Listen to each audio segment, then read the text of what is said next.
let's talk about these gib keys for just a second. Just a minute or so. If this keyway that's cut in this crankshaft right here, if you put the measuring on that how deep it is, it's about 3/16 of an inch all the way down from one end to the other.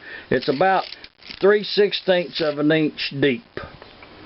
And this right here, if you remember, just for show and tell, and this was out of the governor's side flywheel, and this part, this shiny part right here, would have been where the spokes radiate from. It's full size, and this is where your governor's sleeve rides on there. Just for show and tell, that's full size. That's when we put the flywheel on there. That's what we will be dealing with. Okay, and if you measure this, if you put that ruler, I mean, you can get out the precision estimates if you want to, but if you measure this one right here, how deep that one is on this side right over here, you know, just kind of throw your ruler up there. That's 3/16 of an inch deep. Let's get down there where we can see it. This key slot on this inside, that's a 1.5 inch diameter crankshaft will be through there, and that's 3/16 of an inch deep, that key slot. Okay, on the other end, if you measure that key slot, it's only 1/8 of an inch deep. The other side the same corresponding. Okay, that means that this key slot cut inside the crankshaft, cut inside the flywheel, is at a taper. Okay, if you take this is an original gib key that came out of the engine, and when you buy these right here from the supplier, they won't be machined. You have to put it in there and machine this taper on here. But this is an original one out of an engine, and you can see by the discoloration, the rust mark right there. It went in. There was that much protruding out the end of that out here. You would pound that in another inch, and this how much would be sticking out. And that would go right up there and touch that. That's where that would be at. And if you put this on here, okay, that's where that key would be at inside this here, with this much sticking out. And the taper on this gib key corresponds to the taper on the inside of the flywheel, so that when you put that up there and you drive that in, it will make contact all along the bottom and all along the top. If you have the wrong taper on when you're machining these, and you machine the wrong taper on there, say it was thicker on this side than should be, then when you drive that in there, it will want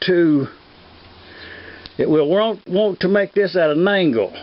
Same thing goes if it's thicker on this end than this end.